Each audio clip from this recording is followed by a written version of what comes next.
السلام علیکم ورحمۃ اللہ وبرکاتہ friends, welcome to my YouTube channel.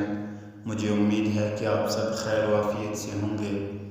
اللہ پاک سے دعا ہے کہ اللہ پاک آپ سب کو ہمیشہ خوش و خرم رکھے۔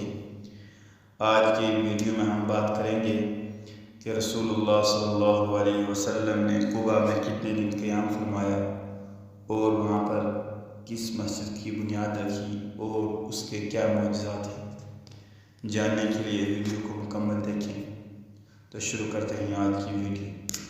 سوال نمبر 119، قباء میں رسول اللہ صلی اللہ علیہ وسلم نے کتنے دن قیام فرمایا اور کس چیز کی بنیاد رکھی؟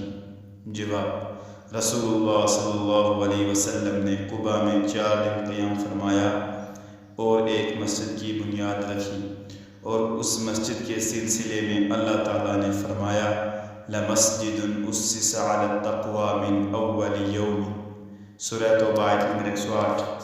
البتہ پہلے ہی دن سے اس مسجد کی بنیاد تقویٰ پر رکھی گئی ہے، اور اس میں 2 رکعت نماز پڑھنے کا ثواب ایک عمرہ کے برابر ہے۔ سوال نمبر 120، قباء سے مدینے کی طرف کب روانہ ہوئے؟ جواب، جمعہ کے دن اللہ کے حکم سے اونٹنی پر سوار ہوئے اور مدینہ کی طرف روانہ ہوئے۔ سوال نمبر 121، رسول اللہ صلی اللہ علیہ وسلم نے جمعہ کی نماز کہاں ادا فرمائی اور کتنے صحابہ کرام نماز میں شریک تھے؟ جواب، رسول اللہ صلی اللہ علیہ وسلم نے جمعہ کی نماز بنو سالم بن عوف کی بستی میں ادا کی، اور نماز میں 100 صحابہ کرام رضی اللہ عنہم شریک تھے۔ سوال نمبر 122، کیا اہل مدینہ کو رسول اللہ صلی اللہ علیہ وسلم کی آمد کی خبر تھی؟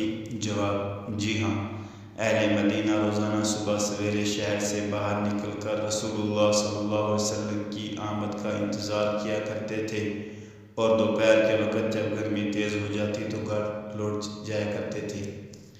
سوال نمبر 123، رسول اللہ صلی اللہ علیہ وسلم کی آمد کی خبر اہل مدینہ کو کس نے دی؟ جواب، ایک یہودی نے، جس نے بے خود ہو کر بلند آواز سے کہا، عرب کے لوگوں، یہ رہا تمہارا نصیب جس کا تم شدت سے انتظار کر رہے تھے۔ اگر آپ کو اچھی لگے تو ویڈیو کو لائک اور چینل کو سبسکرائب کریں اور بیل کی گھنٹی کو پریس کریں، تاکہ آنے والی نئی ویڈیو آپ کو بر وقت موصول ہوتی رہے۔ اور اپنا بہت سارا خیال رکھیے گا۔ ملتے ہیں نیکسٹ ویڈیو میں، تب تک کے لیے اللہ حافظ۔